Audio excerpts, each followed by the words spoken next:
बच्चों, लेक्चर 6 में हमने डिफरेंशिएशन के बारे में डिस्कस किया था।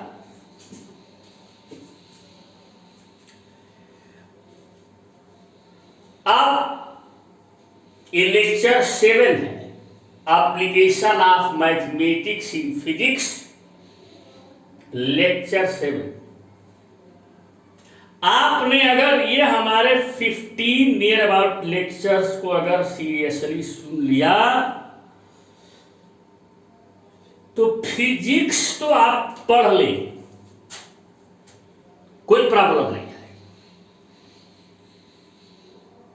आपको फिजिक्स से ज्यादा इजी कोई सब्जेक्ट नहीं लगेगी, कोई बनावट नहीं है, कोई बहुत बड़ा सिस्टम नहीं है। लेकिन मैं सच बता रहा हूं, 25 ईयर्स से मैं पढ़ा रहा हूं फिजिक्स, ये रियल मैं बता रहा हूं। और देख ले, application of mathematics in physics lecture 7 में इनडेफिनिट इंटीग्रेशन। अब आप कहोगे ये कौन सा आफत आ गया? इनडेफिनिट इंटीग्रेशन है क्या? इनवर्स ऑफ डिफरेंशिएशन, यानी हम यहां पे इनडेफिनिट इंटीग्रेशन की ही बात करने आए हैं लेक्चर 7 में। ये इनवर्स ऑफ डिफरेंशिएशन यानी डिफरेंशिएशन का जस्ट अपोजिट है। कैसे? डिफरेंशिएशन में क्या है? जैसे y is equal to f x मालूम है, y is equal to f x मालूम है, y is equal to 3x square plus 5 वगैरह वगैरह तरह तरह का फंक्शन आप देखे हो। तो dy by d x y वही करते हैं, dy by d x equal to d f x by d x हम निकालते थे। तो इस प्रोसेस को हम डिफरेंशिएशन कहते थे। If function is given y is equal to f x, then you can find the rate of change in y with respect to x with the help of differentiation। Suppose करो हमने dy by d x इसका निकाल दिया। Suppose करो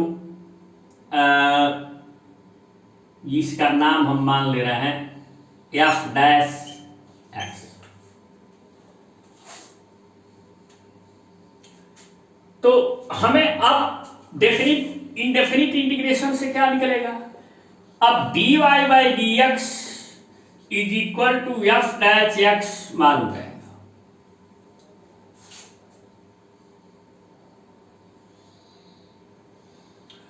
ये given रहेगा, indefinite integration में ये गिवन रहेगा। तो जब आप इसका इंडेफिनिट इंटीग्रेशन करोगे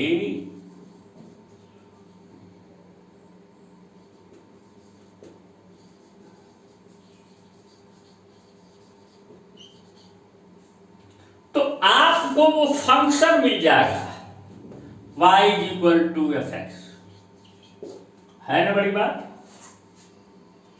फंक्शन मालूम है तो डिफरेंशिएशन करके हम rate of change in y with respect to x gain कर सकते हैं। और अगर rate of change in y with respect to x ये गिवन है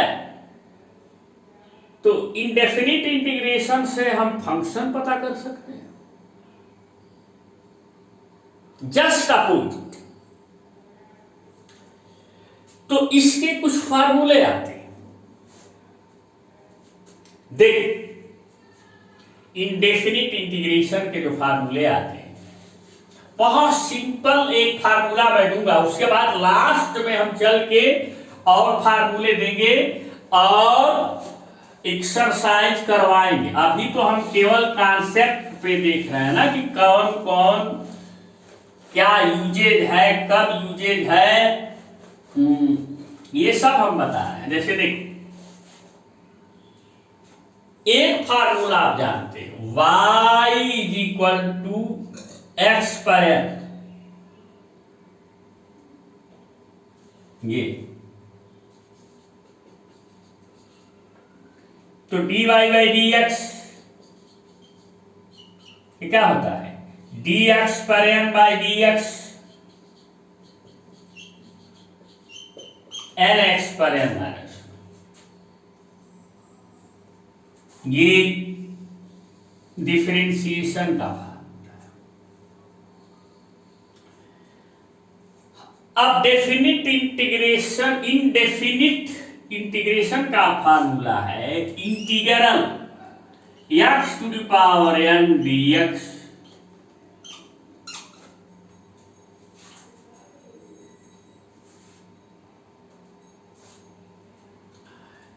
x to the power n plus 1 upon n plus 1 plus c, where c is a constant।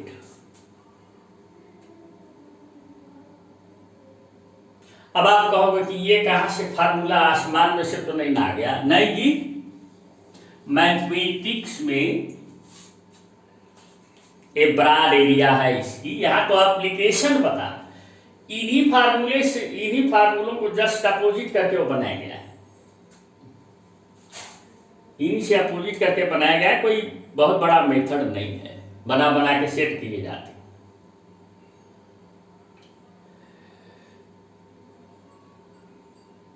अब देखो एक एग्जाम्पल है, अच्छा है।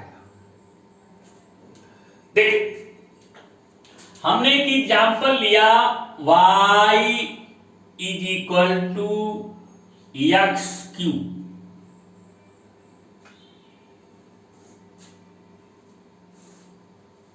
ये एग्जाम्पल लिया,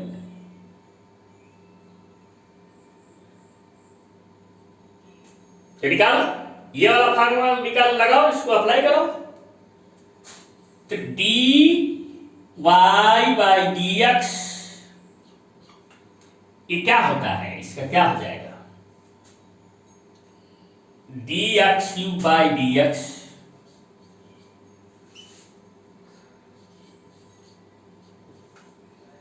ये पावर n की जगह पे 3 है तो इधर आ जाएगा, अब x पे पावर 1 कम हो जाएगा, तो ये 3x टू पावर 3 माइनस 1 कितना हो गया, 3x square.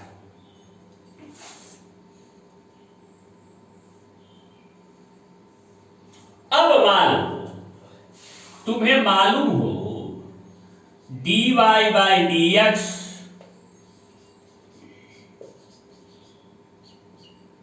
Three x square, ये गिवन है।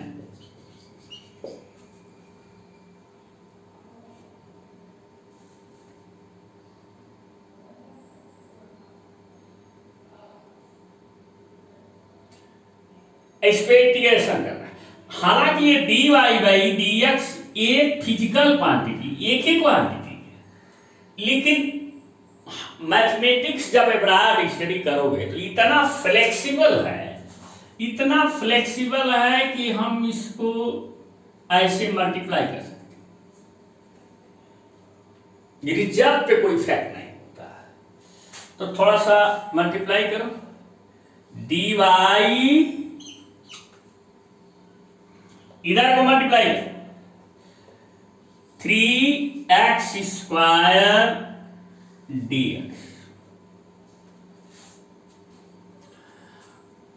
अब इंटीग्रेशन का ये जो फार्मूला है ये अप्लाई करो, it imply that integral dy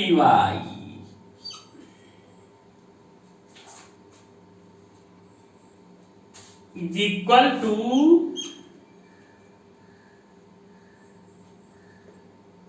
integral 3x² dx।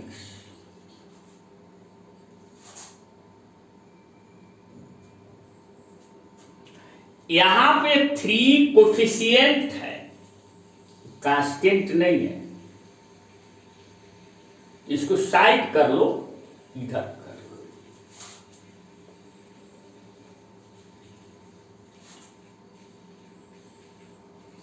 यहां पे एक और फार्मूला ऐड कर लो, बेटर होगा।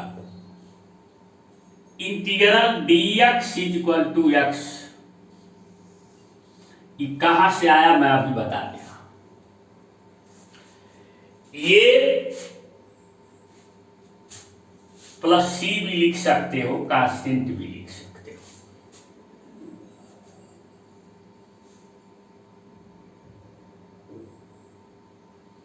इस सी के बारे में थोड़ी देर बाद हम चर्चा करेंगे। सी के चक्कर में अभी मैं नहीं हूं, डायरेक्ट मैं इसके बारे में सोच रहा हूं।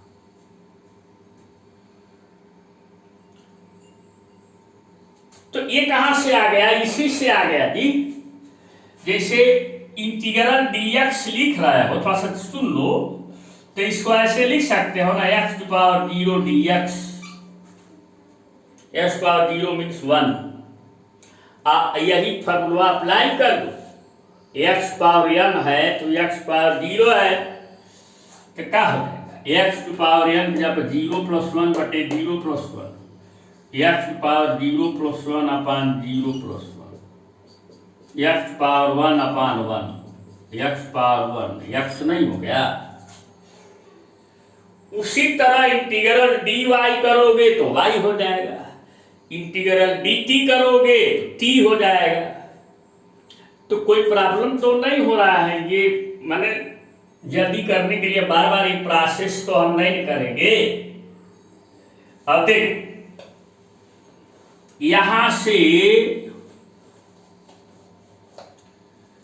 Integrate, it implies that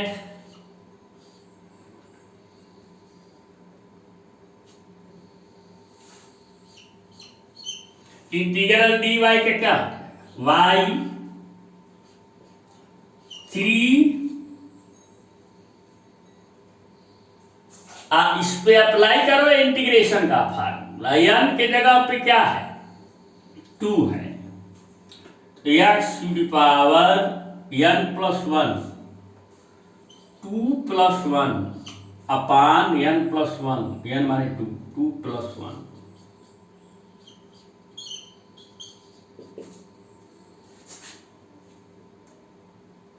y equal to 3x³ upon 3।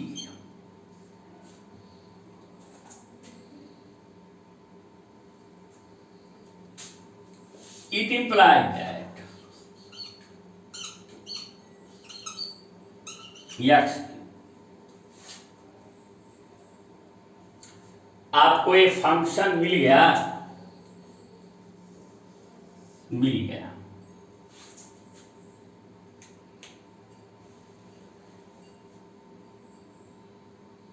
तो क्या देखा? Integration is the just opposite process of differentiation. Indefinite integration is the just opposite process of differentiation. लेकिन अभी परफेक्ट नहीं है। ये सी का है को लगा दिया हमने।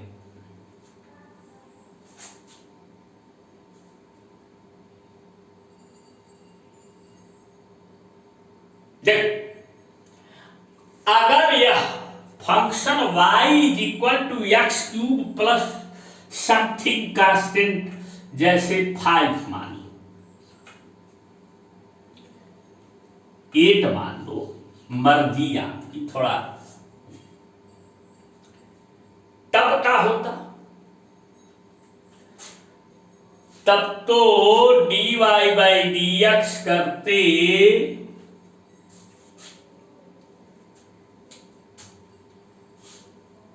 तो क्या तब इधर बाएं d by d x y किए तो यहां दाएं भी d x cube by d x करके plus d 8 by d x करके,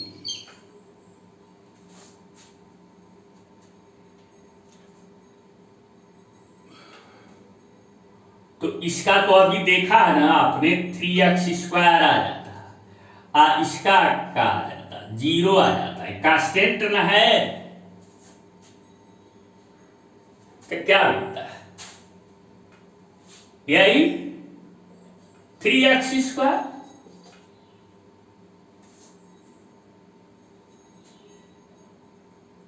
यही मिलता dy by d x is equal to 3x²। जब फिर इसका आप इंटीग्रल करते इसी तरह से तो आपको आ गया y is equal to x³।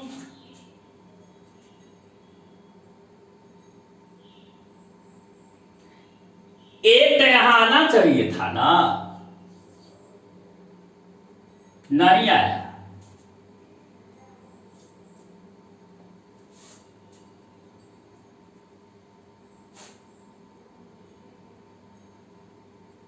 क्यों नहीं आया?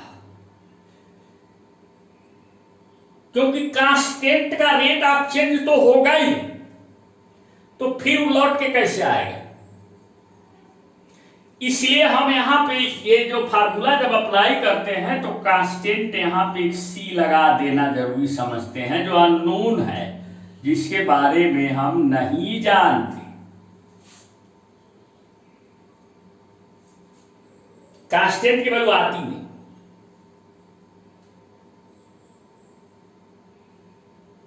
अब आप कहोगे एक प्रॉब्लम आपके सामने आ गया। देख सीरियसली देखो, जब जब इंटीग्रेशन होता है तब तब एक कांस्टेंट लगाना पड़ता है। हमने इधर लेफ्ट में कोई कांस्टेंट लगाया नहीं है, राइट में लगा दिया। चल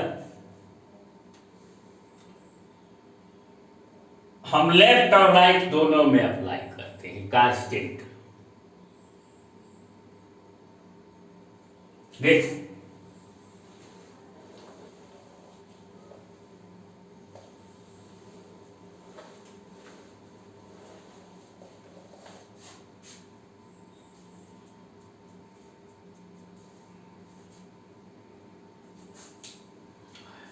इंटीग्रल डी वाई जब लगाए हो तो इस फार्मूले के हिसाब से यहां भी एक कांस्टेंट लगना चाहिए ना, तो इधर कुछ दूसरा कांस्टेंट होगा, इधर कुछ दूसरा होगा, तो अप्लाई करो।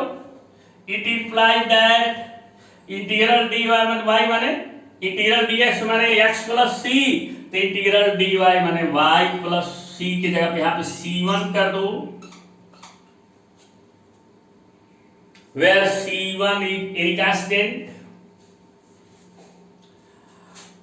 3 इसका इंटीग्रेशन अभी किए थे तुम, x³/3, यहां पे एक C2 लगा दो,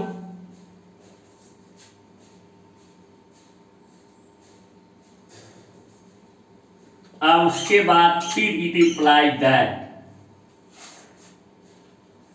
y इक्वल्स, ये तो कैंसिल हो गया ना, x³ प्लस इस कांस्टेंट को उधर C2 माइनस C1। तो कांस्टेंट वैल्यू में से कोई कांस्टेंट वैल्यू सब्ट्रैक्ट होगा तो कांस्टेंट मिलेगा, तो इसको C मान लोगे तो क्या गड़बड़ होगा, C मान लो।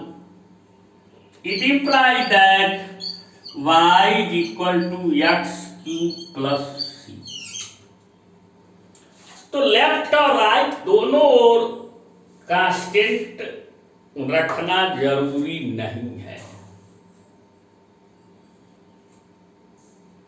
अब आप बड़ा पशु पीस में पढ़ोगे,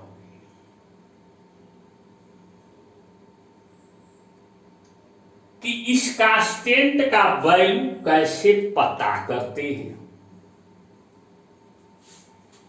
बड़ा झंझट है, जब कांस्टेंट आएगा ही नहीं तो साइंस में कैसे उसका यूज करते।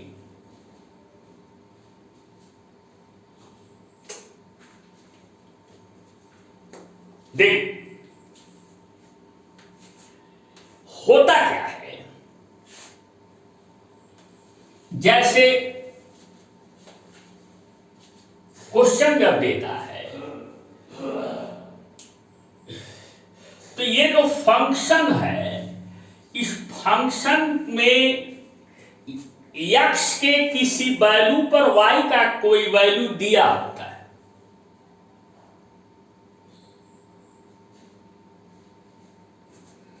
जैसे यहां पे कोई x की वैल्यू पुटअप करो, मर्जी तुम्हारी। सपोज करो x इक्वल टू 1, तो 1 करोगे तो 1 क्यूब 1 प्लस 8 1 9, तो y इक्वल टू क्या आ रहा है 9।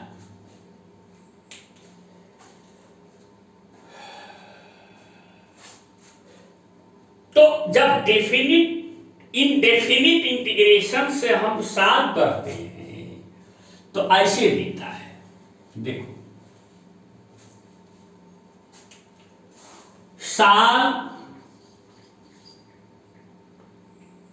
dy by dx is equal to 3x square, या given when x is equal to 1 then y is equal to 9।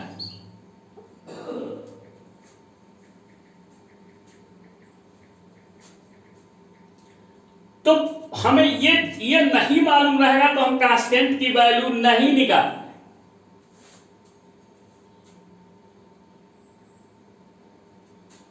तो सारा प्रोसेस हम ऐसे ही करेंगे, इसको इक्वेशन 1 मान लेंगे। ये प्रोसेस को मैंने कर दिया। अब इस कांस्टेंट की वैल्यू देख रहे हो तुम्हारे सामने ये था, तब हमको दिया हुआ है कि जब x की वैल्यू 1 है उस समय y की वैल्यू जो है 9 है। तो इस इक्वेशन में x की वैल्यू 1 लिखो, फ्रॉम क्वेश्चन नंबर 1 x की वैल्यू 1, y की वैल्यू क्या है 9, तो 9 इज इक्वल टू x की वैल्यू यहां लिखो 1, 9 is equal to 1 plus c, तो 1 इधर ले आओ, c इज इक्वल टू 8। और जब c की वैल्यू 8 आ गई तो अब आप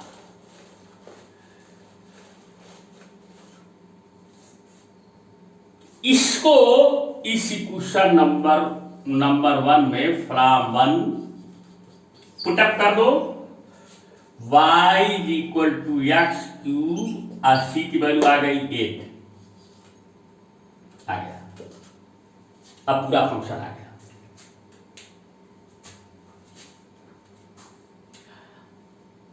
अब आप कहोगे कि फिजिक्स में इसका यूज कैसे करते हैं।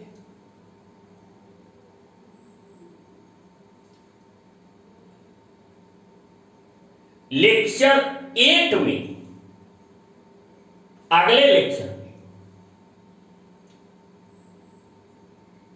हम इसी पे इसको देखो, एक बात और बताए, इसी के बारे में बताएंगे कैसे फिजिक्स यूज करते हैं। इसको डिफरेंशियल इक्वेशन कहते हैं। आगे चल करके हायर मैथमेटिक्स जो एब्राड फॉर्म में पढ़ते हैं उनको डिफरेंशियल इक्वेशन कहते हैं। तो पहले डिफरेंशियल इक्वेशन बनाएंगे, रेट ऑफ चेंज इसी टाइप का डिफरेंशियल इक्वेशन बनाएंगे जैसे आप बनाया है dy by dx equal to 3x square. और उसके बाद हम उसको कांस्टेंट की वैल्यू किस केस में निकालते हैं उसको निकाल करके हम आपको दिखाएंगे। Thank you.